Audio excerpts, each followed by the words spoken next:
Today's episode is brought to you by 8 new teams. It's high noon.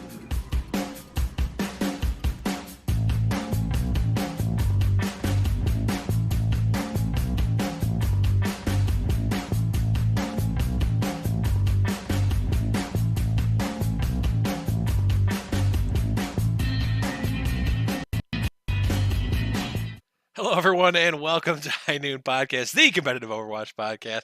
I am your host, Blevins. With me, as always, is Deathblow. What's up, buddy?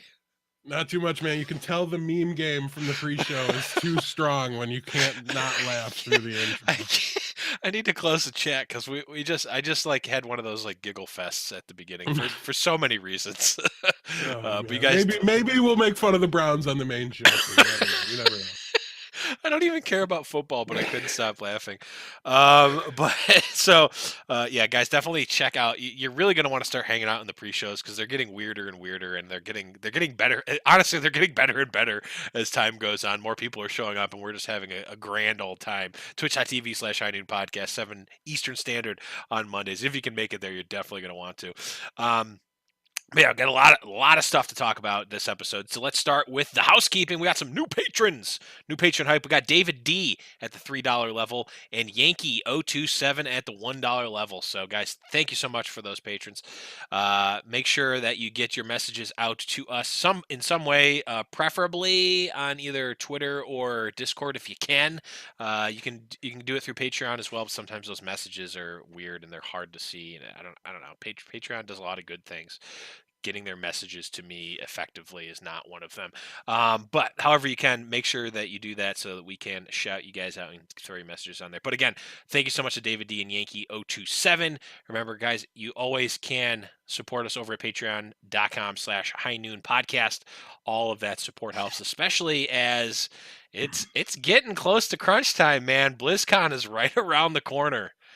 I know, as our buddy Peach will not stop reminding me that we need to buy plane tickets, and I should I want to be like, dude, I know you asked yesterday about it, but he's right. Like, what are we doing waiting? We need to get these tickets. But yeah, it's coming fast. Yeah, it really, really is, and so we'll definitely keep you more updated on that as it comes about. But let's talk about what has been going on in the High Noon Productions world. Of course, as always, Blackwatch Report episode.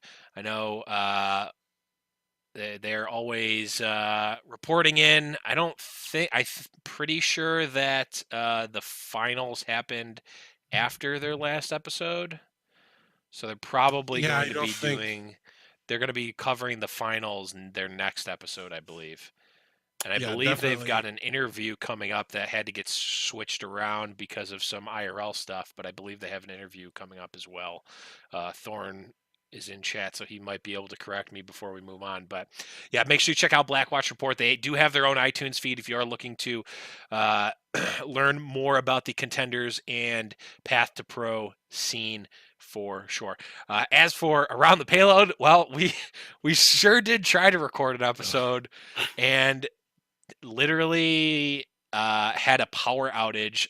I thought it was just my house, which would have been weird, but it was actually like the whole like half block because the street, my buddy lives on the street behind me. His power also went out in like the whole street. So yeah, and it was basically right on. It was right at the point where it wasn't.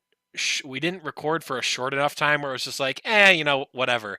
It was but it also wasn't a long enough time where I can just take like the Twitch feed that may or may not have gotten saved online and just post that as the episode. It was just the exact amount of time where like if it were like a little bit shorter or a little bit longer, it would have been kind of fine. Nope, it was the exact like most painful amount of time that it could have been recorded. And I was literally like seconds away. I was the next person to speak, I'm pretty sure, in the rotation as it cut out. And Kyle had just given a terrible answer that I hated, and I was so getting ready to roast him. So I just had to do it off air, and it was just wasted and like mean that way. So we'll have to get me and Kyle together again, and I'll be like, all right, so you remember the half episode that never released? It'll be great. The secret half episode. Only the people who were there live know about it.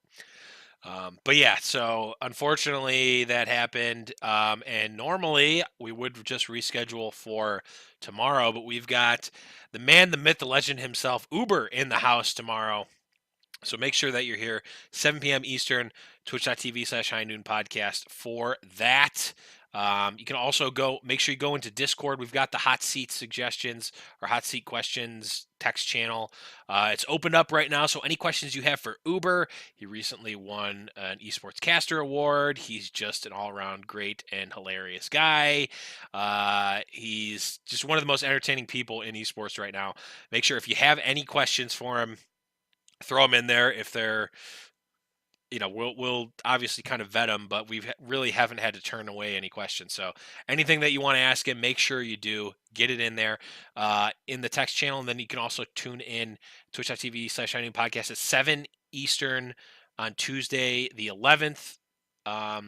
To ask questions live. We're going to be having a Q&A at the end like we normally do in Twitch chat. So make sure you're there and get your questions in early and often. But let's move on here and talk about what did we do last week. I'm going to start here just because I've actually got something of substance to talk about. For better or for worse, I am back in the realm of the real employed, not just doing side jobs and podcast stuff, air quotes, full time here. I actually have gainful employment now, so that's a good thing. I was gonna say congratulations. Yeah, it's more of a congratulations that I'm going to be able to actually pay rent this month sort of thing, more than I'm super happy to have this job sort of thing.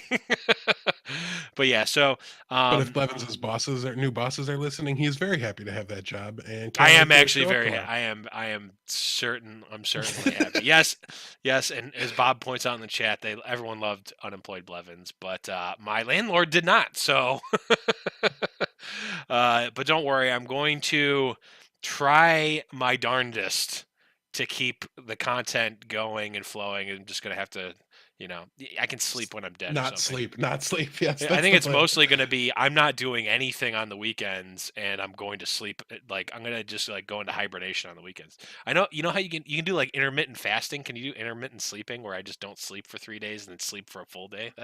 That works, right? Welcome to season 1 of the Overwatch League for Deathblow. Yeah, exactly. But Death, anything fun and exciting happened for you this week?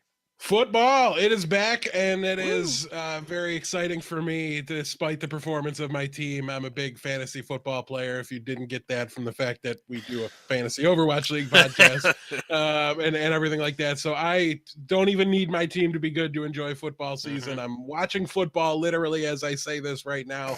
It is like yesterday was my Christmas morning. Yes, we've got Bob in the house, a new Denver Broncos fan. They got a win. So congratulations, Bob, for your new team's success in week 1. Because when you move to a town, you abandon your old team and you immediately, without question, and take on the new team for sure. Well, at least Bob did. I can tell you that much right now. So big Broncos fan over there. Especially when the new team's in the same division as the old team. That makes it much easier. He's talking in the chat. He's like, he says "Go Broncos" in the chat. That's awesome. Yeah, he said "Go Broncos." Yeah, absolutely what it says. So yeah, just really excited for football season, and I blacked out everything that happened before that. Other than obviously we did get World Cup, which we'll be talking about later in the episode. So we'll save our takes on those games as soon as we get there. Yeah, but before we get there, we've got to, of course, this is a special segment here. And that, of course, is the Overwatch Today Meme of the Week. And this week's meme is one that's near and dear to our hearts. It has been for quite some time. And this, of course, is the final culmination of the numlocked Milton from Office Space meme. It finally happened. He's gonna burn this place to the ground. He was promised scrims. He did not get any scrims last time it was his birthday. He did not get any scrims. Now he's gonna set the building on fire. Okay, I'm just going to set the building on fire. Yes, but I Um, was promised I would have scrim blocks. I just I was told the team had an option for season 2. I was under the impression I would be being picked up. Now I have no team. Yeah, so we've been toying with I'll this win meme for contenders. quite I'll some win time. contenders season 3. This is easily, if you're new to the show, easily the most awkward segment of any show you've probably ever heard. But hopefully, if you're a recurring listener, it makes a lot of sense. We've just in a goofy road trip brainstorming fit, somehow tied Numlocked to Milton from Office Space. I feel like And, we had. Did we have the meme before that? I think we came up with it before no, that. we but... wrote the whole script in the car, Blevins. We had a YouTube series panned out where we took clips from the movie and put the Valiant players' faces over it, or the Overwatch League players' faces over it. We had we spent so much time figuring who's literally Peter, 8 hours. who's Michael Bolton, who's Lumberg. Like we had, I mean, there was notes on it somewhere. I don't know. We threw them out because that's how we what we do with our good ideas. Apparently, we can't have good ideas here. That's no, you know, it was way too good of an idea. Basically, it was just outside of our skill set to produce such a video. So, but yeah, nonetheless, we've dragged the meme on in true High Noon fashion. And unfortunately, though, I mean, unless the guy gets signed here again, and there's a ton of new teams coming in, so it's certainly possible. Yeah. But we'll have to wait and see if it is able to live on. Maybe we end up passing it down to our good friends Kyle and Thorne, and it can become a Blackwatch report meme. True, if it gets signed to a contenders roster. Get signed to be the 7th man on a contenders roster. We'll see. And for the record, we have nothing. We have nothing. We don't have any sort of grudge against Numlocked. It's just such a hilarious circumstance. Like him quite a bit, honestly. Yeah. He's one of my best memories of the signing period going into the initial season, because our third host, who lasted all of 2 episodes, was at, I think it was TwitchCon, right? And like, we broke that story. A bunch of Immortals dudes. Yeah, he did. He broke it for us. Yeah. He just sat down at a table across from our old co-host. Yeah. And we get a picture of Numlocked with all the coaching staff of what became the LA Valiant. Yeah. And we were able to tweet it out and say confirmed, and he had to do an awkward. Really. Just hanging out with my friends. Just hanging out with my friend employers. Sure, right. Who flew you out here to sign a contract? Yeah. Right. Yeah. Guy that's not from the area at all. Just happens to be hanging out with random Immortals people who he's never played with before. Yeah. So he definitely. And Numlock was a staple of the early days of Overwatch League, competitive scene in the monthly melees, everything like that. So we do, despite all memes and jokes aside, really hope he does find a new home, and if it is contenders, works his way back up to join the league again, hopefully as an active contributing roster member. Yeah, and remember, Deathblow, if he ever gets a spot on a team that you want to be on, you have the blackmail footage where you can instantly take his spot on a team because you killed him in the game in an actual I 1v1'd him, and I was Mercy. So there is that as well. True story. I remember. I've seen the clip. But let's not spend any more time on a meme that means nothing to anyone else except for us two, and move on to some real stuff here. News. This is what we've been waiting for. This is the big one. The big cannoli here. We've got official, not just leaks, not just rumors. We have official confirmation of the not 6, not 7, but 8 new teams for Overwatch League Season 2, bringing us up to 20 teams. Blevins, read them off and pronounce all the Chinese cities correctly. I will. We're going to start with the one that mattered the most to me, Toronto. I don't need to go and burn the over.gg offices. I don't know if they have They probably don't have offices to the ground because they misreported something. It ended up being true. A couple of things we know about that. It is going to be, I don't know the actual verbiage that they used, but it's going to be managed or run by Splice, or maybe they're part owners. Splice is involved. I'm not 100% sure on the exact capacity for it. It's like Optic is involved with the Right. Houston. Part Probably of a the little ownership less. group, maybe. Yeah, yeah, yeah. I don't know. Probably a little less of a tie than that one. More like I don't even know the right analogy for it. But it's all a little weird and probably well defined, but just not to us who have no business sense At the end of the day, whatsoever. it doesn't really matter to us No, anyway. Just know that no. Splice is involved. I know Marty Just from Splice has been tweeting a lot about it. They've started a Twitter handle, the Toronto OW at Toronto OW, which I got to point out here that Pesto Enthusiast brought up a good point that they missed a bunch of opportunities to like call it Toronto or Toronto, like they missed out on the pun opportunities with the extra O. It really kind of yeah, they could even be upset selling me. Toronto towels and stuff as like merch. They could have Exactly. towels in the merch Unless store. they're unless they're the unless they're the Toronto Owls. Now that would be next level if they're actually the Toronto Owls. It would probably be some stupid Canadian breed of owl that's only from up there just to make me mad. That doesn't even Um, make sense. That can't be a real thing. Yeah, the Canadian snow owl is the they specifically the owl. migrate, but only to southern Canada, and Yeah, that's it's like they probably just won't go they won't go into the U.S. They stop at Toronto. They go more north, but not more south. yeah. And then the other piece of news that we have here that's substantive. They announced a couple of like front office people, but they announced Bishop, the former coach of the London Spitfire, as the head coach. So that's a big one. Also a high noon hot seat. High Noon Hot Seat alumnus as well, Bishop. So maybe we can get him back on to talk about Toronto once we have a little bit more details on that. Next city here. Now, one thing to note here is that we haven't gotten the official team names for anyone. I don't Me even and know if we Thornrain have. are still searching I was going to daily. say I don't even think we have leaked ones yet. So you'll No, probably they'll probably come in the coming days. We do have the announcement of the Washington D.C. team, which is another leaked one.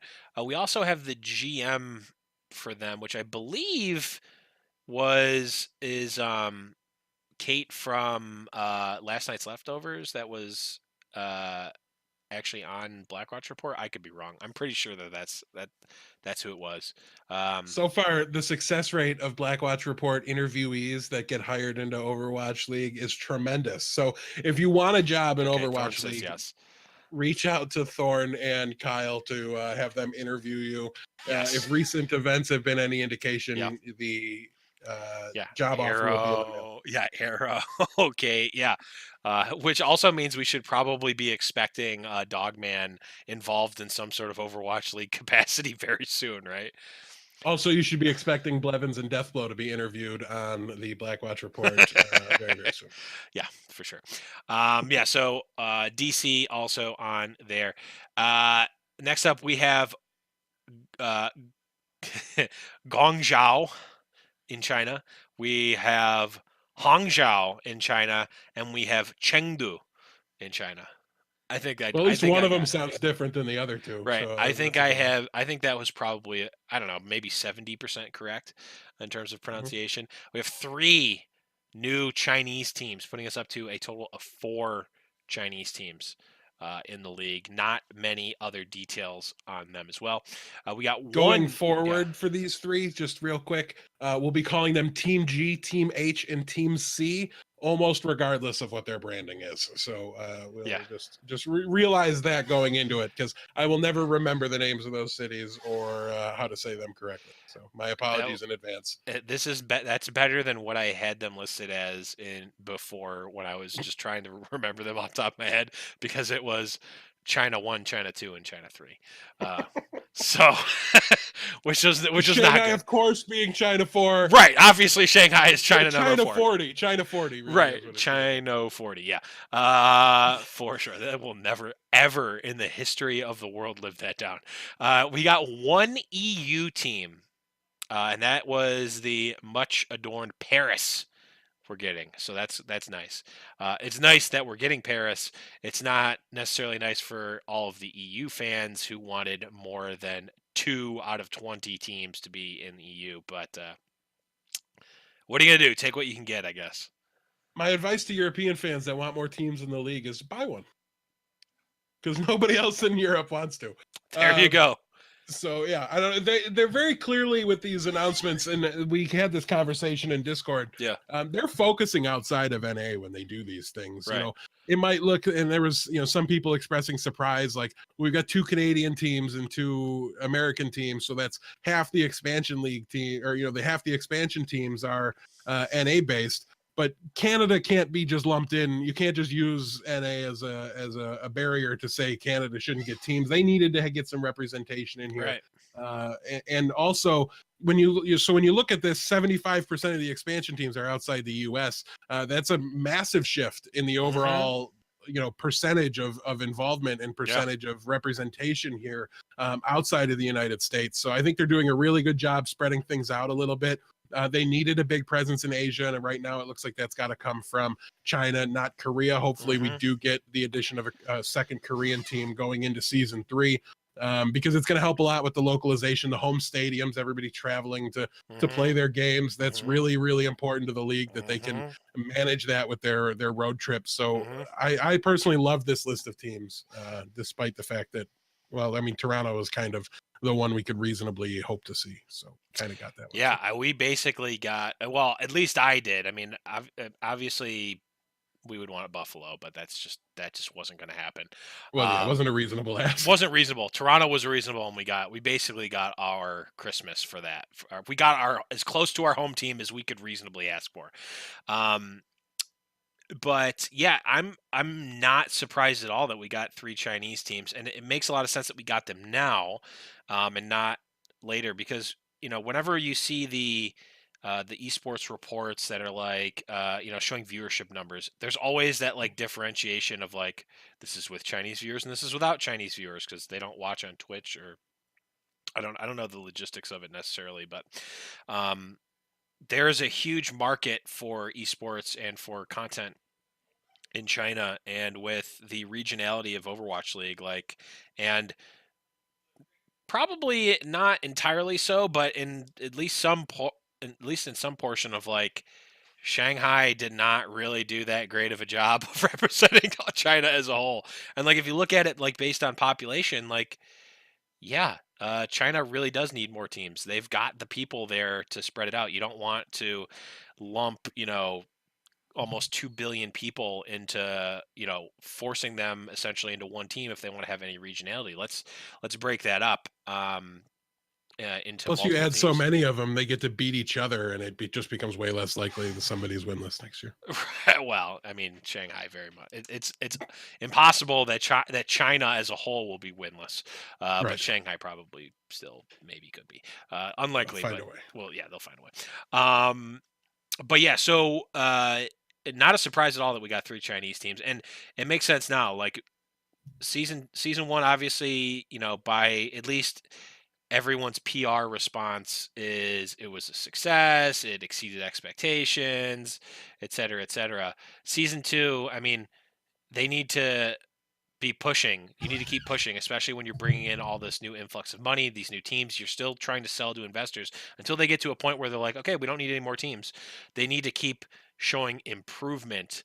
And if you're going for, we need to just get the most number of eyes on this product, where else in the world would you go besides China?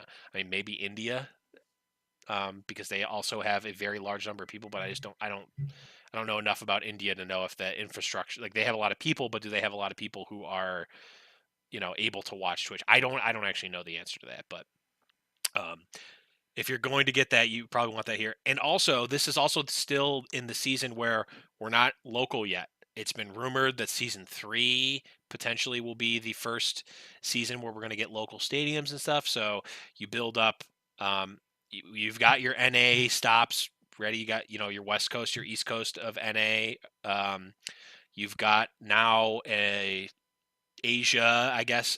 You've got enough teams in Asia to warrant the stop for the league. And I'm imagining that they've been working on these deals for EU, where they're going to build up enough teams in season 3 to have a stop in EU as well. So it all kind of makes sense. Again, I guess EU kind of gets screwed over in terms of, teams, but hey, think of it this way. EU now has twice as many teams to root for. some silver lining, right? I would say it does look a lot better when you look at it in terms of percentages. Yeah, they got 50% more teams. Or no, they got 100% more teams. Um, so yeah, but the last two teams here, we knew Atlanta, who did get Selfless Brad as their head coach, aka Seffi, and the last one here was Vancouver, being the only West Coast of NA team added here. So we got basically 2 East Coast NA, 3 China, 1 EU. Actually, no, we got 3 East Coast teams: Atlanta, DC, and Toronto, and then 1 EU, 3 China, and 1 West Coast of NA up in Canada. So I don't know, Death. Overall, what do you think of this addition? The number, the locations. What do you think about this? I think it's great. My only concern with 8 teams is like how much talent is there. Can we keep all these teams competitive, or at least the same rough percentage of teams very competitive going into the league? But yeah, we'll be up to 20 teams now. So we're obviously really excited about that. Mhm. We're starting to look more towards maybe they divide this up into conferences and divisions Mhm. instead of just simply the 2 divisions or Mhm. conferences, or however you wanted to take a look at it with the Atlantic and the Pacific last year. So we might be looking into kind of reclassifying things Mhm. in that respect. And honestly, like you said, it was really important to get the other regions involved. I think being 8 instead of 6 is a strong signal to how investors on the outside are looking at Mhm. the success of the Overwatch League. And obviously, that's almost more important than the actual facts and the numbers, right? Is just Right. the public perception of it. Mhm. So I think all in all, this is great. Um, it's going to be really rough on teams like Florida and teams like Shanghai, who Mhm. have a lot of work to do as far as their acquisitions go. Right. Um, there's 8 rosters that get a chance to be filled from the free agent pool before they get a chance to try to fill up all of their vacancies and all the Right. spots that they've opened up. So it's going to be a really interesting challenge here. They don't, these contenders teams, or these teams don't have, academy teams and contenders to Oh, pull from Florida like the other does. teams do. If they don't, it's their own fault. Right. But yeah, so I don't know. All in all, very excited. Really like seeing some of these head coaching signings are guys that Mhm. I thought we were like looking for them to come back, right? Like Yeah. I don't think anybody expected Brad to be done coaching an Overwatch Mhm. League. We've been shocked all season 1 that nobody hired Bishop after Yeah. London let him go, especially since London went from stage 1 champions with him to a 500 Disloyal. team, Yeah. right, for the next 2 stages. And then of course finished out to win the He whole thing. got it But yeah. together, right? Admittedly, the talent was But not certainly after a there. lot of trimmings. Right, a lot of trimmings, and honestly, I just think Susie Kim came in and just kind of grabbed the bull by the horns and did Yeah. what needed to be done for that team in a way that hadn't been done for them since Bishop was Yeah. let go. So, yeah, so I'm really excited to see him back, especially in a team I do hope to root for, as long as Mhm. they don't screw it up. And then, yeah, Paris was a big one. There's a fair number of French players in the league. I think it's going Mhm. to help them a lot to just be excited about this, to get their fan bases back home and their family and friends excited about this. So Yeah. I'm curious to see if any of them end up moving over to that team in Yeah. time. That's always really fun to watch, and a different kind of take, as the number of teams was small enough in season 1 that it was just like, give me a spot, I don't care where, I'll Mhm. play. Mhm. And then now they might get some choice in the matter and get some options here. So it's going to be really curious to see. Very excited. I can't wait to. I mean, we get. It feels like we get the whole excitement of like the We roster do. reveals. We do. Like it feels like season 1 come again, all over again, and it was something I thought was going to be a one-time occurrence. So getting this big of a wave of teams is great. Well, but it's nothing is ever going to be able to replicate the feeling of preseason 1, right? But in a way, it's almost like more so exciting because we not only get to we already went through the like what teams are gonna like where are we gonna see new teams? We got that little that was like a little appetizer of like we know there's gonna be expansion teams. How many? Where? We got those. We personally got our teams. Our good friend I Play Games got his team. A lot of people got their kind of a lot of people got a decent coverage. I mean, a lot of people didn't too, but I know a lot of people, like, regardless of Our Canadian friends in Discord are very happy. So yeah, I mean, and a lot of people are just overall happy about Paris too, I believe. So, uh, so I think a lot of people got good there, but we're going to be able to see complete new rosters formed, which is awesome, which is great. But we're also potentially going to be seeing some wheeling and dealing with your favorite teams. Like if you didn't get a new team to root for, that's great. You don't need to get a new favorite team every time there's expansions, right? Like you want to start building your loyalty. So we might be hearing, some trades, some acquisitions from the season 1 teams as well. So there's almost that added element of like we're going to get a lot of new stuff, but we're also going to be potentially improving and changing old stuff too. So I just think it's funny that you, after burning all your NYXL gear this weekend, are going to have that conversation about building loyalty between seasons. You don't need a new team every time. I didn't burn myself. I'm wearing my NYX. I'm wearing an NYXL hat right now. You can see an NYXL flag in the background right now. It's right there. All right, most of the stuff. You burned most of the stuff. I didn't burn anything. I got it all. But I am going to be buying a lot of Toronto stuff. And also, what I will say is that even though it doesn't necessarily mean anything, the placeholder Toronto Owl like placeholder graphic is like black and white. And if their color scheme is black and white, that would be pretty sweet. I'm just hoping, all credit to Splice or whatever. I hope it's not like yellow because that's just the worst color. Yellow sucks, guys. Don't make anything yellow. Seriously. Better than Miami Vice colors. I'm just throwing it out there. No, Miami Vice colors are at least Vice colors are at least ironic. Like you can even if you don't like it or appreciate, like you can at least understand where it's coming from. Like no one actually likes those colors unless you're really weird or like perpetually in the 80s, like Dr. Disrespect. Like if you're literally like a character like Dr. Disrespect and you're like an 80s character in real life, then yes, you like those colors. But everything else about it's just ironic. But yeah, yellow, awful. It's a terrible color. Just in general. At least like no, the black and yellow is the only color combo that works with yellow. Black and yellow is fine, which is what Splice is, but I hate yellow. It's like I don't want to be the Toronto Bees. I like the Steelers a little bit, so I don't mind the look. I don't mind the Steelers, but I feel like the Steelers are more like black with like little bits of yellow, not yellow with little bits of black. I don't know. Yeah. I'm not too worried about it. Thorne goes no Steelers colors. Got to get the Steelers colors. Got to get a team in Pittsburgh. We got to call in the Steelers. We got to put them in the same division as his season 3. What's it called? Cleveland team that's like that he black wants. And that's like black and gold. Oh no, black and gold is the Saints. And we've got to enable draws so that way they can continue to not win. So that the Dragons can have their best season start ever when they start with a draw. Against Cleveland. Against the Cleveland Steelers. Yeah. So good. Okay.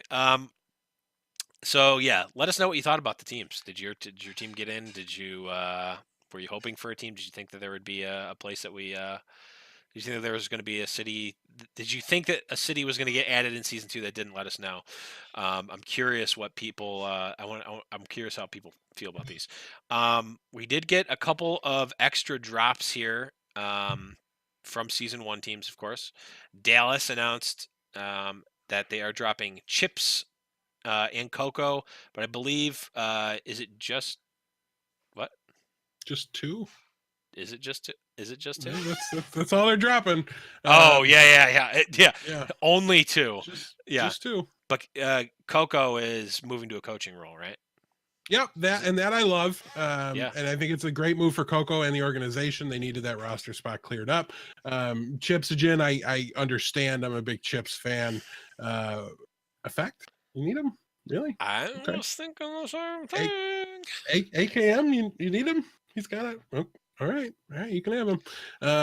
Good luck, Dallas fans. I don't know. That's all I can tell you based off what we've seen here so far. The plus side is they kept the players that we, at least me and Blevins universally thought they should keep, and even the ones that we were kind of on the fence about. So I, listen, it could turn out to be. I don't want to bash them too much for this, because Considering we already have they crossed had to have multiple months known, of episodes. right? Like we didn't know for sure that eight was the number here Right. for teams coming in, and those teams get the opportunity to sign players first. Mhm. So maybe this is a move, like maybe they're keeping some of these guys, thinking they're going to be able to trade them when other teams aren't able to get the pieces they want. We don't know the long-term plan here, but Right. I can tell you that in order for me to see sustained success in season 2 without Siegel, who I think was their best, most consistent player throughout the year, clearly the MVP for that team. Like they're down him, let's not forget. Right. I really, really think that Dallas needs to do more in the term of transfers. I'm not going to say they screwed up or anything yet, because I can see, you know, players like AKM's not unvaluable. He's just not Right. valuable to me on this roster. I don't think Right. he fills any needs that Taimu doesn't. You know, and other players as well. So I just question whether he's right there, but that doesn't mean cut him. That means trade him in my mind as well. Right. At So the same which they time. still So- could.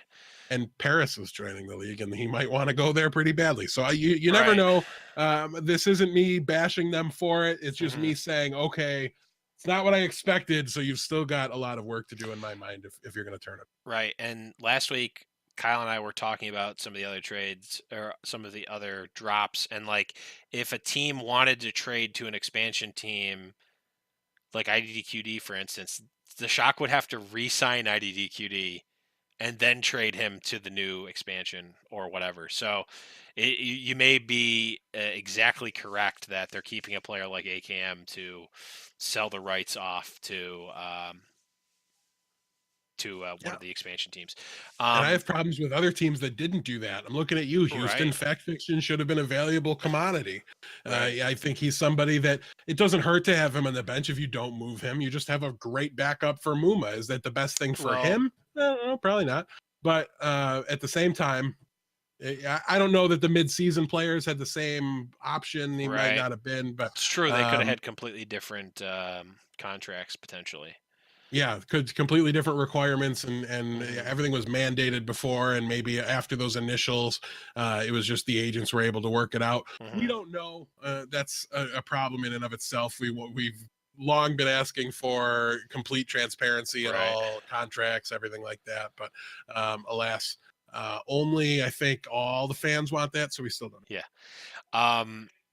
The only thing I'll say about Effect is that if behind the scenes, for whatever reason, they're confident that he's bought into season 2, from a mechanical standpoint, he's still a very strong player. So yeah, if in their heart of hearts they believe that, and that, I mean, I would imagine have a better insight to that than we do. And I think you agree with me, Death, personally wouldn't want to work with that, but also if I knew for a fact somehow and I could have it guaranteed that he was going to actually want to play the game of Overwatch, I'd take him as a player. You know, if it was a video game, I would take him as a player because he's just going to play no matter what. There's no mechanics aren't pouting. the problem here, and I guess he's in LA now even. So he's already back here, but it's really hard to lose 3 games in a row in the off season. So he's had no reason to need to break down and retreat to Korea for anything. So I don't know. Listen, we've talked about the Effect thing a lot. It's not a burden I would want on my team, but at the end of the day, the talent is absolutely there. Like you said, it's a risk reward play for Dallas, and for their sake, I do, and for Effect's sake, you know, I would love him to not have, you know, I don't want to call them mental problems, but I don't really have a better phrase for it. Really, I want to see him pop off and be a top 5 player in the league and be healthy and be happy and be a contributing member of his team and do all the things that we didn't really get to see in season. Right. And I hope maybe some of the shifts in, I mean, I think a lot, I mean, you think about it, like they've got they have a fantastic coaching staff now too, with Arrow and Jane. So new environment on the back end as well could just be what the doctor ordered for Dallas and for Effect. So honestly, we need to call them Kate and Leo now, I think. Right? Kate, yeah. Yes, that was a fantastic meme as well. I think that was actually made by Enco. Yes, it was. Yeah. So shout outs to him. We saw your meme. We really appreciate it. I put it in the Discord. Yeah. So good. But yeah, I mean, even though I'm not a fan of Dallas, if with that coaching staff alone and the core of potential, I'm kind of excited for Dallas honestly this season. So Yeah, they were bad enough last year. It was hard to root against them, and I really want to. Like, I think the league will be a much better, more fun right, if place they're the bad if guys, if they're Dallas is good a and they're good the bad team guys, yeah. and they're the bad guys. I will hmm enjoy beating them Although as it's As a really Houston hard. fan that much more. It's really hard for a team with Mickey to be the bad guys, though. It is. But hey, as long as they share a state with my team, they'll always be the bad guys to me. That's true. Next team here that had some drops were the much called for Mayhem drops. They drop Swoosh. Not really too big of a surprise there. Zubasai, Manitin, Zuppis, Zuppa, Zuppe. Zupe. There you go. You've been Too many- saying that there's- name for. I know. I've been 3 saying years, it. my friend. Well, it's because there's too many Z's in the Chinese names now. There's too many Z's now. Zappis and Mr. Logix dropped. Yeah. That's crazy. A couple very surprising ones here to me. Listen, Logix was a problem early on. It was very apparent he wasn't playing his best, but he really Right. did turn things around late in Yeah. the year. He played really well. There wasn't a huge drop off between him and Saya Player, and Saya Player is thought of as one of the best players in the Right. league. So to me, this is either one of those situations where I thought maybe they could have traded him or Right. something like that. Manitin was probably their best player that played all season. Yeah. At least had the most consistent performer. I thought for sure he would stay. Mhm. And Zappis, they didn't use him. They put him in a couple times on like Hollywood because they're like, man, Right. we are so bad at Hollywood that we're just gonna throw Zappis in here and Right. hope it somehow fixes it. It was Yeah. like literally their plan for it. And there was some controversy here too, where they said, people were questioning some of these drops. And they said everybody got a chance to try out. This is the way we decided to go, kind of thing. And then Zappis is like, I've been didn't try playing out. with my World Cup Right. team. I'm in Finland. Yeah. You told me I could try out afterwards, and then now here I am cut. And they kind of backtracked a little bit and said, Zappis will still get to try out. It would just be a fresh negotiation, which is dumb. Why would you expose yourself to that? Right. Which is he's not getting a tryout. Yeah, he's not getting a That's tryout. a soft He's not way gonna- to put. He's not going to want to get a tryout. He's not going to want one in either, I don't think, for that team. Listen, it's not a player-friendly org, and I think all these openings are going to create a problem for them. We talked about all the expansion teams get to go first. Now, at least Florida does have the academy team they can pull from, Right. and I think we heard some rumors that they're going to be pulling a couple people up. I know, like Hagelpin is there. So there's some owl level talent there to be had for sure. And hopefully we do see them, manage to work out those contracts, but there's nothing, they get the right to negotiate with those players first. There's nothing stopping those players going from, I've seen what this organization looks like a little bit from the inside out. I know I've been treated better and paid more attention to and given more opportunities at other organizations. So see you later. I'm going to hit free agency. That's still within the player's right to do so. So I'm a little worried for the Florida Mayhem, if I'm being perfectly honest with you. They need to come out big. They need to cater lunch for all their players for the entire season 2 and really erase the stain of we aren't going to spend on, we don't care about our players. We don't have a bus driver. Right. And it's probably been exaggerated a little bit, but that's only because there's been some truly boneheaded things like housing the players so far away, asking your star DPS to drive them every day, stuff like that. Just some really questionable decisions. And I want to see them pull themselves out of that. It should be very easy to fix that particular issue. And hopefully if they do see some issues getting players to commit to them and sign their deals in free agency, some hesitancy there, hopefully they wake up and go, oh, this is why. We talk a lot on the show about giving your players the best opportunity to succeed. And it doesn't seem like Florida makes a habit of doing that from the get-go. So yeah, I don't know. This is too many players for me. Zappis, Manitin, and Logix should probably still be there. I don't see why they kept Awesome Guy. I personally didn't think he played his way into keeping that spot, but they tried him out. They liked what he was able to do with some of the other players that they're going to want to make offers to. So all these conversations, reacting to drops is silly. when there could already be trades inked and just unannounced, right? So that, things could be drastically different than we think they are at the moment already. But True. it's They just definitely yeah. questioning from this outside looking in just to kind of get this list. Right. And here's the other thing is and let me preface this with if you're unfamiliar, I'm the biggest Tvik/Pluppy fan that there is. But like looking at these drops, I was expecting to see Tvik at the end of that list, just because Yeah. it would make sense that they're dropping their non-Korean players that some of which Right. did fine. I mean, Logix did a perfectly serviceable job. Maniton, you mentioned as well, did. But if they were going to drop this team and pick up an all-Korean roster, I could see them dropping maybe some of their higher end talent to just get a fresh start that's going to work. So like them keeping Tvik makes me think that either he's willing to like play on an all Korean team or be the sixth person on a 5 Korean team, or they're going to have I don't know. It just seems kind of weird. And like again, if I were running an org, I would want Tvik on it as well. But it just I just feel like it's weird that you wouldn't keep Logix, at least maybe even Logix and Maniton and potentially Right. Zappos as well. I don't know. It just seems kind of weird.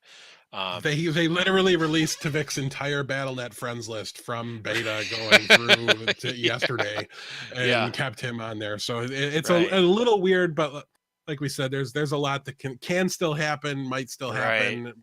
But Tvik is a name I won't be surprised to see traded. Guess what? That's true. He could. That's entirely possible. True is that he could have been the one that they kept to trade. But like, I don't know. There's got to be some.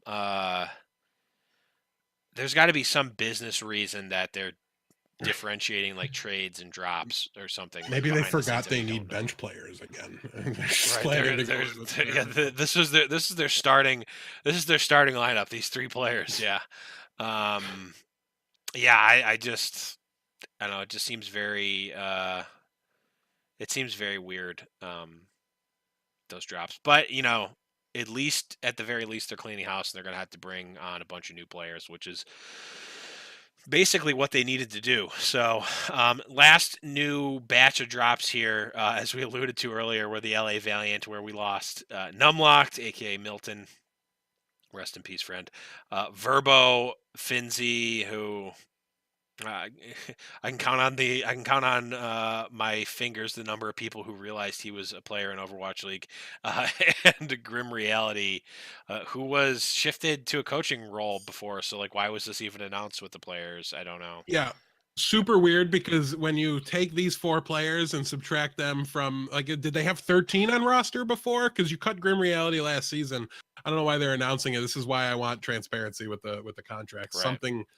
Something stinks there. It doesn't add up. Why are they listing him? He shouldn't have been under contract. He should have been under a coaching contract. Right. And it's a separate announcement. It shouldn't be in the same breath as so if you take their 9 current players and add these 4 that they released, they've had one too many. Right. So it's all just weird. Finzi is one I'm surprised they let go, right? Because why did you sign him then? You didn't get him in time. You didn't get him visaed and Right. eligible to play on stage in time, and now he's gone. So Right. good on you for paying that paycheck for a little while, but I don't understand why you brought him in if you were just going to let him go in this situation. The most notable thing here, though, I thought the rest, Verbo, Numlocked, okay, I totally get that. Like, you've got Custa now, you don't need Verbo as a backup or a role filler, but you kept KSF. So I'm not saying it's wrong. I'm saying there's something I don't get and something we haven't seen from this kid, and it makes me excited to see it. And maybe it's just that they think he's a developmental player, that they can, he's gifted mechanically, but just bad team synergy wise. I don't really know. But it's hard to imagine being able to develop too much if you're leaving him on the bench like that. Maybe he becomes a 2-way player or something like that. I don't really know, but he had very lackluster to bad performances the little bit he was able to get on stage. So either he's just a god in scrims and has been tearing it up behind the scenes, or they have long-term plans for him. They're trying to develop him as a player. I don't really know. Luckily for them, their roster is very I'm not going to say stacked, but it's just very tight at the top. Mm-hmm. And there's not a lot of room for, anybody to break out in that position. Right. So if you've got somebody you want to develop long-term, I totally get that. But I just wonder how they're going to pull that off. It might be easier as we add teams, more teams like B teams. There'll be more B team scrims potentially going on. I don't really know, but we'll have to I see. wonder, do the teams have the ability to announce new academy teams this season? Like, because I don't think LA Valiant has an academy team, if I recall correctly. I don't think they do either, but I believe they're going to be very able to start one, right? Like I That's think what I'm with wondering. If every can the Overwatch, can they, like, can they just do that at any time, or do they have to? I don't know that process, because I mean, yeah. academy teams work slightly differently, so maybe they have to do another process, and I haven't heard anything specifically about that. Maybe But Thorn or Kyle knows the answer to that. I do feel very strongly that teams have to be able to, going into an Overwatch League season, start one. Yeah, Seoul got theirs started very Yeah. recently as well. Thank you for that, Sean. It's with the incentive to be able to sign those players first, they have to allow every team in the Overwatch League to field an academy team. Right. So overall, I think that's a great thing for the tier 2 scene as well, because I'm Yeah. willing to bet the paychecks are much more reliable and safer, and probably a little bit bigger when you're on an academy team than when Right. you're on third party, Right. dark horse challenger. But yeah, I don't know. Well, we'll have to keep an eye on that for sure. It's going to make the contender scene even more interesting if we get the influx of not 8 but 10 additional academy teams going into the path to pro. We potentially could have even more than 10, because not every Overwatch League team has an academy team. So we could I have. thought it was just Seoul and the Valiant that didn't, but I could be wrong. Oh, Let's see, Shanghai didn't have Gladiators. one. Shanghai didn't have one. Mayhem did. Boston didn't, I don't think. There was a Boston bunch has that didn't. Toronto Esports. Oh yeah, you're right. Okay, so there were at least a couple that didn't. So, but we could get, more plus. I think 4 is the max teams that didn't have one, but Yeah. Regardless, we could have more than we could have a bunch. So, Yep. yeah, I mean, I would think that once the league kind of settles and is not as much in the we're expanding and growing the league, we're just iterating and making it more watchable and better, and et cetera, that it'll just be a mainstay that every team has an academy team. It just seems like it's like, well, there's not a team in Major League Baseball that doesn't have a farm system. Like, right. as far as I know, It should be a that's it. positive thing as far as like everybody's concerned, fans, players, Exactly. orgs, everything. Yeah. So those are the drops as we know them now, as well as all the teams. So that was big week. We're fast entering, if we're not technically already in it. It should be any day now if it's not already, the expansion team signing period. So we might actually be getting roster announcements prior to branding announcements, I think, for a lot of these teams. Some of them will wait, some of them might not be able to, but I do think it's this month, and then it's like early October things switch over and it's just full-blown free agency. So now's the time when we can start to see some pretty big name signings, some players that, again, this has got to be players that are not on academy teams right now. Looking at you, like the entirety of Contenders Korea. So there's going to be a lot of big signings coming through. Start to keep an eye on them, but for the time being, at least, they will be limited to the 8 teams. Yeah. But yeah. Oh, and one last thing I wanted to kind of put out there in the world of signings and acquisitions and new teams and coaching is that Bare Hands is still looking for a team. So if you're a new expansion team and you're looking for a GM or other sort of staff, like I don't know if his DMs are open or not, but if you need if I can DM him, they're pretty open, if you need someone to facilitate a conversation with Bare Hands, aka the person who built NYXL, I can do that for you. So yeah, you want your team to choke in the play? Oh wait, did I go there again? Oh, I had. He wasn't there when that happened, so that's I'm true. just saying that when he was there, they were winning quite handily. But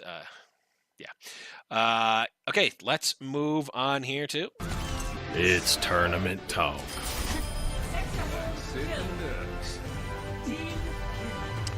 Let's talk about World Cup, Overwatch World Cup 2018, LA stage here, LA group stage here, and I'll just spoil it now. All the Brazil fans that were on Around the Payload, not really even close. More like Brazil lol, if you ask me. But to the surprise of almost no one. Nobody USA, on this no one on this right? podcast for sure. USA and Canada made it out of the group stage alive. USA had an 18-2 game record with a 5-0 match record. Canada 17-3 in their games, 4-1 overall. Brazil didn't even have a positive game record, 10-11 for good for 3-2 match record. Norway was 8-13, good for 2-3. Who was AT was I'm blanking. Who was AT? AT is Austria. Wow. That's right, because people thought it was Australia. It was 5-16, which was 1-4, and that was Chinese. No, this wasn't Chinese Taipei. CH. I watched so few of these games because they were so. Czechoslovakia. One of the last team 4-17 didn't get a win. 0-5. Well, CH is a weird abbreviation. I don't. It is a really weird. Why is that Switzerland? I couldn't tell you. Why is CH Switzerland? Can anybody hit me up and let me know why Switzerland would be abbreviated CH? Yeah. I don't even feel bad about that. That one threw us off. That one it's threw on us you. off. They did so bad that they added not only a C but also an H to their abbreviation, which isn't in the word Switzerland. Neither of those is in the the word Switzerland. But yeah, so a couple of notes here. USA looked real good. Canada also looked quite good. But not good enough. Not good. Not good enough. USA defeats Canada 3-1. What made the USA the better team on Sunday? I mean, I know you watched this a little bit closer than I did. I watched some of the beginning of it, but I didn't quite get through it all. Sure, yeah, it was a convincing win to my eye. I thought they really did a good job putting Canada away there. They came out to the 2-0 start, did drop the map after halftime, but to me, notably, and I don't know that this is going to come as a surprise to everybody, but there's people that aren't going to want to hear it regardless. Muma just outplayed the crap out of XQC. I really thought he was just a much more stable main tank. He did a much better job making space. He didn't trade his life near as often on his dive attempts as he dove into the back line. There was just constantly XQC was falling on those dives. Also, you can't be discounted the effect that Space had. He was a very big player. I just thought overall the US team was just way more together. They played a style that reminded me a little bit of the Houston Outlaws when they're at their best, where the team works and plays off of each other, not necessarily relies on individuals to make huge plays. Sinatra was a beast. He was just absolutely the amount of flexibility that man has is crazy. I actually said outright, I called him a tracer one trick as he was entering into the Overwatch league. And I think Monkey Prince gave us crap at that point. people didn't like that I said it, but at the end of the day, I could look at his play hours and just on the competitive stage, he'd never put time in these heroes. I mean, he was playing Reinhardt this weekend, for Christ's sake. I mean, he was not just as a one-off either. No, and his Doomfist, which wasn't necessarily out at the time. I don't think necessarily when we got things it had just come out. It was a new hero because it was Contender season 1 that was like dominated by Doomfist for a little bit. So that was a very new hero. He showed to me to be one of the better Doomfists that I've seen at the professional level.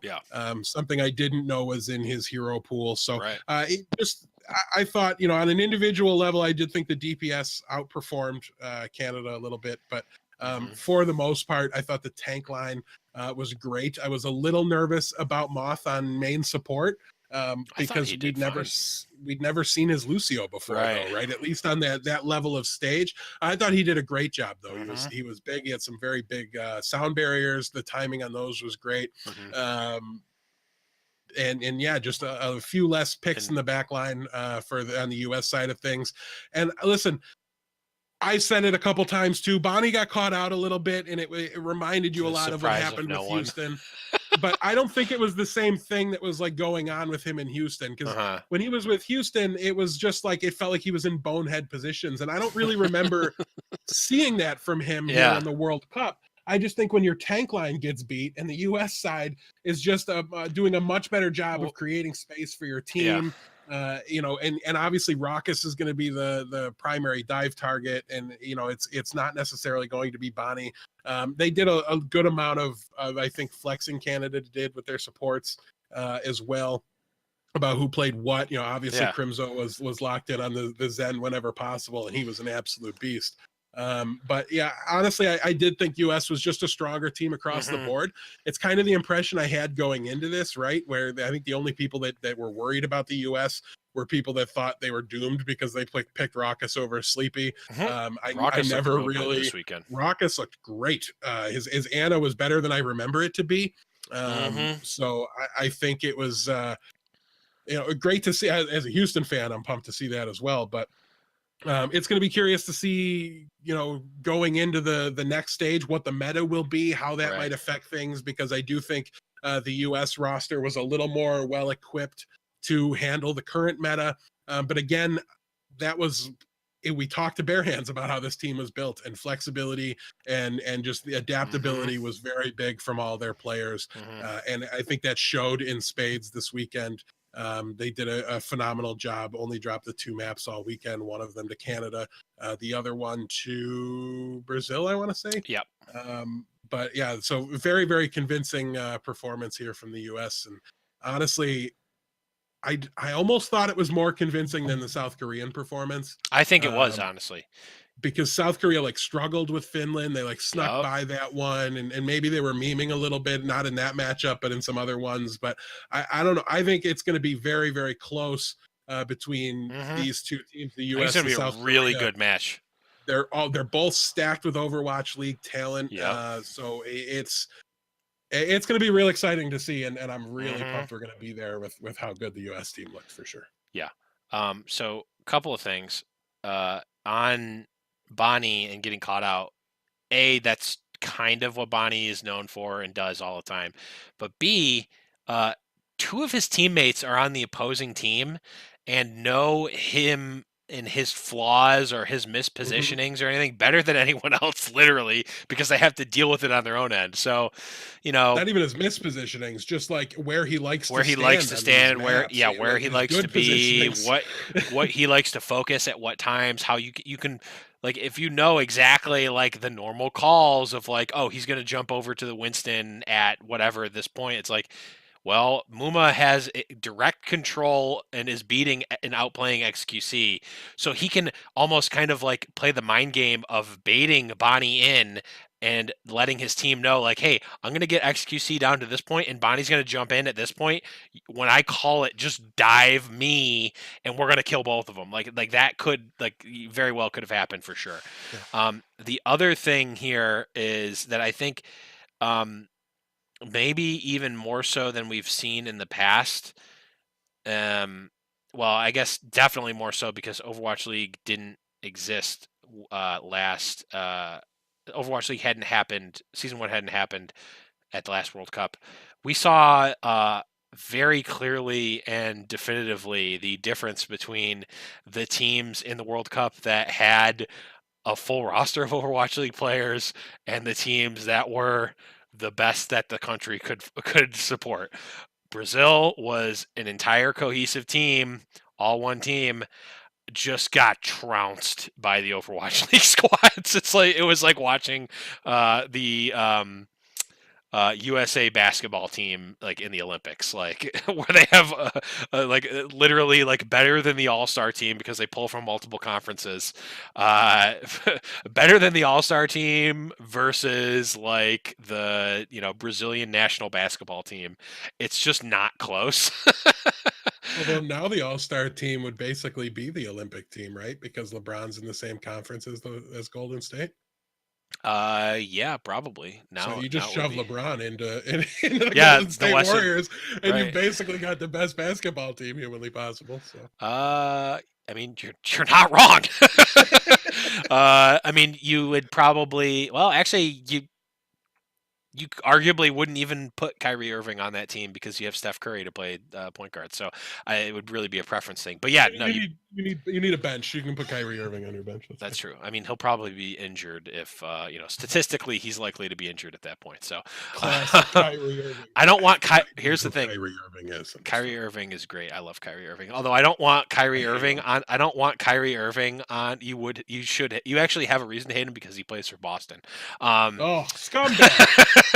But I don't think the Celtics are owned by the Kraft Group, so you don't have to hate them. Still doesn't. Yeah, that's fine. I don't want Kyrie Irving on the Olympic team. I want Uncle Drew on the Olympic team. I specifically want. Oh, that's Uncle Drew. That's Uncle Drew. Yeah. I'm so torn now. Yeah. I want to like him because of the Uncle Drew meme. Yeah. Also, it's like Note all over again. Let's talk about somebody somewhere other than Boston. Well, I mean, Uncle Drew doesn't take place in Boston. It takes place in New York City, so you can like him again. You can like Uncle Drew. Right. But yeah, Uncle Drew for the 2020, is that? Sounds right. 12, 16, 20. Yeah, 2020 Olympics, please. Let's see it. Man, we're getting massively sidetracked. But welcome, fans. anything else? Yeah, this feels more like a classic H&P episode than anything. Anything else you want to talk about for the LA group stage? No, listen, I'm going to just be honest. I'm not watching Norway versus Austria. I'm just not. I'm not watching any team from Switzerland that abbreviates themselves as CH. We figured it out. We had chat figured out why it's CH for those who are wondering. It stands for Confederatio Helvetica, which apparently is like the Latin name for Switzerland for some reason. Well, something else Europe's wrong about. They should makes a lot of sense to do that. Yeah. How about SW? Just throwing it out there. Might be a good abbreviation. Or like anything that has a T and a Z or an S and a Z. Literally any other two letters would probably. Yeah, just pick a letter in the name of the country would be great. Yeah. Just one. Get close. Just a single. Just S would have at least led us on the trail quicker. I wouldn't have gone with the Czech Republic. Yeah. Okay. But let's move on here to last segment. Oh, let's break it. Next weekend, we have the Thailand qualifier, which includes Sweden, Australia, China, Thailand, Spain, and Denmark. We've got, on day one, we've got China versus Sweden. So is the Sweden team is the meme team dream with Reinforce as well as Tavik and some other players as well. Do they have a chance of giving South Korea a run for their money here? Well, we're going to need to see that from them in this event if I'm going to buy in at all. But this is one of those rosters that is, for the most part, chock full of Overwatch League talent. We've got Zebo, Tavik, IDDQD, Snillo, Nevix, Reinforce. Well, here's the thing. How many of those players are actually playing? How many of those people, like as of today, how many of those players are actually playing in Season 2? Listen. I may or may not be reading the drops again that we talked about earlier in last week. But did you just read the drop list? I just read, no joke, like the drop list from Florida and Dallas. And San Francisco, and an Overwatch League caster, right? And we got a desk talent. But listen, even when dropped, right, the gap between the players in the U.S. and Brazil, the full team that came in, it's big, and it's not because those teams were successful, right? Like it's because they were there and they were playing on a different level and strategizing on a different level and thinking about the game on a much deeper level than the rest of the players are, who still have to work their 9-to-5 jobs and all these things. And that's going to carry over. I honestly believe it's going to carry over into these dropped players. A lot of these guys that got dropped are going to get picked up again. They're still going to be in Overwatch League too. So it didn't work out in this home. It doesn't mean their career's over. It doesn't mean they weren't good enough. It just means the team that they were on wasn't good enough and decided to go a different direction. But I will say this, we're talking about, can Sweden compete with South Korea? I think the potential is there. But like I said, I need to see them show out. It needs to not be close. I'm Right. talking I need to be looking at 20-0 map records Mhm. here for Sweden coming out of this group. Nobody should be able to challenge anybody that has a chance against South Korea. Right. So I'm not willing to say they have a chance yet, but I'm saying they can put themselves on the map as one of the 2, 3, 4 teams that has a puncher's chance to at least give South Korea a game. Right now, that's Mm. Finland, the U.S., and Canada, and nobody else. And Right. I really think Finland and the U.S. are kind of on their own tier as far as Right. capable of making that Mhm. upset. Mhm.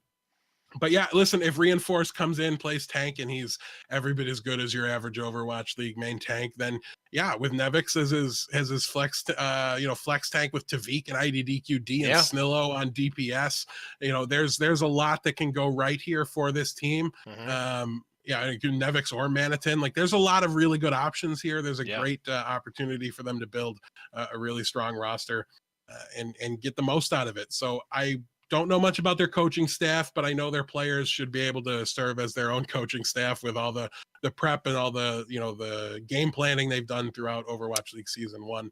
I think they've got a big advantage on this group stage. Yeah, I mean, I think that for this group that the self-coaching is going to be fine. But if you just look, I mean, even just looking at Canada and the US and like you look at Canada, US and South Korea and like the US look like they're on a whole other level. And it is in no small part due to Arrow really coaching that and bringing that team together and having that be pushing them to the next level, not just scrimming and being good players. I mean, I think the coach is just as important. I mean, you look at the U.S. I mean, it's not really fair to look at the U.S. Basketball Olympic team because they're so dominant most of the time. But they bring in, Coach K from Duke, like one of the greatest coaches of all time, to coach that team. And yes, the random smattering of all-star NBA players probably could beat anyone in the world anyway, but I think it wouldn't be quite the same without that coaching. And I think that the coaching staff, Jane, Arrow, and Wizard are really pushing their respective countries to that next level because of the coaching that they're getting on top of the raw power here. From the players. So I think, I agree. Sweden really should be able to take this whole group here with relative ease. But when facing U.S., Canada, or South Korea, I think they're really going to have to push something to the next level here to be able to contend with those teams with their not only phenomenal rosters but also great coaching staff as well.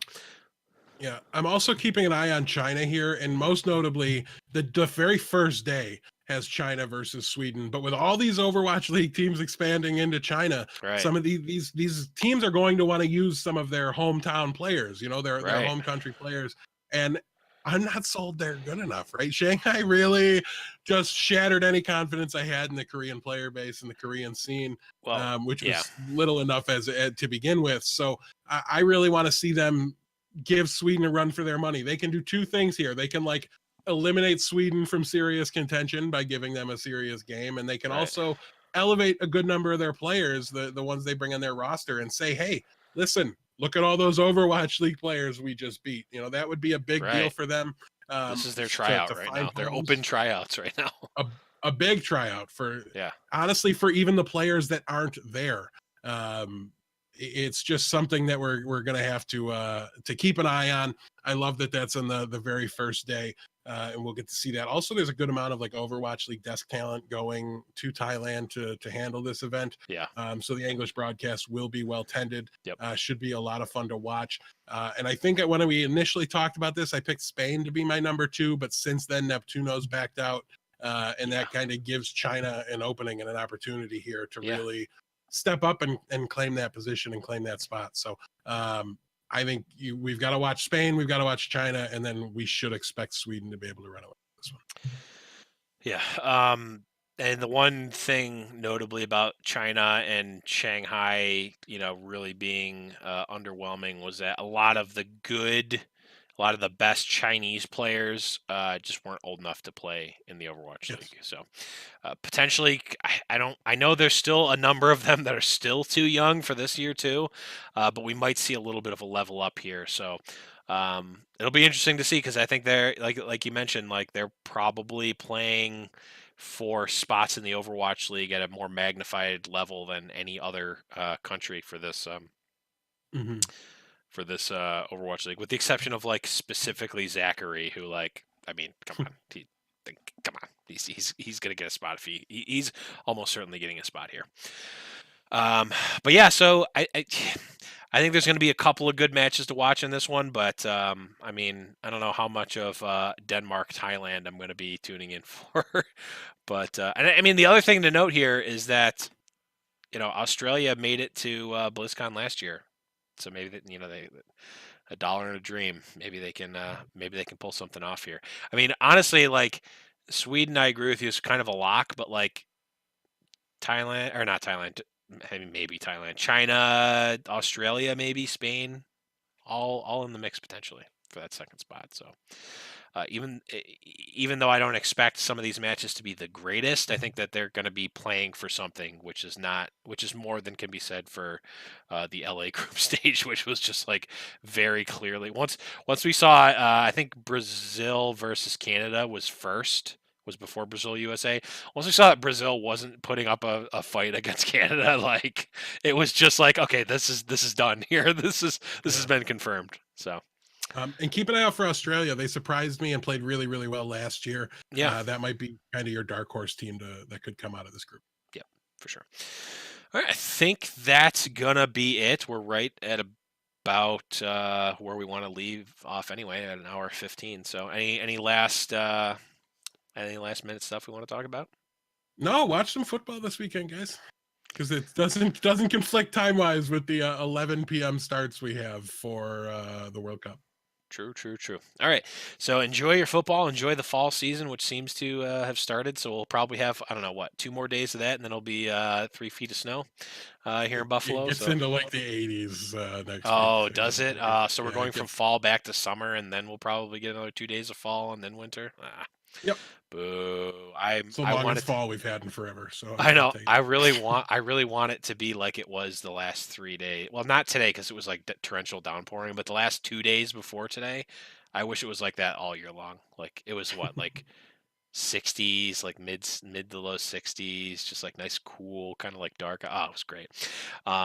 But really zero reason to be talking about that now. But guys, that's gonna be it. That's gonna be it for this episode. Let us know what you thought. Make sure you follow us on all the good stuff. You can follow us on Twitter at High Noon Podcast. You can go to highnoonpodcast.com for all the links to everything. Make sure you leave an iTunes review, all that good stuff. And of course, you can support us over at patreon.com/High Noon Podcast. That is going to be great. And do yourselves a favor and just join the Discord community. That's the best place to get all the stuff. We're getting live tournament talk starting back up. We're getting memes going, general chat. We've got some off topic. People like to talk about all sorts of stuff. It's just the place to be. Make sure you do that. Discord.me/High Noon Podcast. But that is going to be it, guys, for Deathblow. I'm the Blevins. And remember, it's High Noon. Got his boots and he put on his hat. Threw the coin away that same day. It's in his past and he's not looking back. He says, finding mine now, God's my way. He's not good, but he sure ain't bad.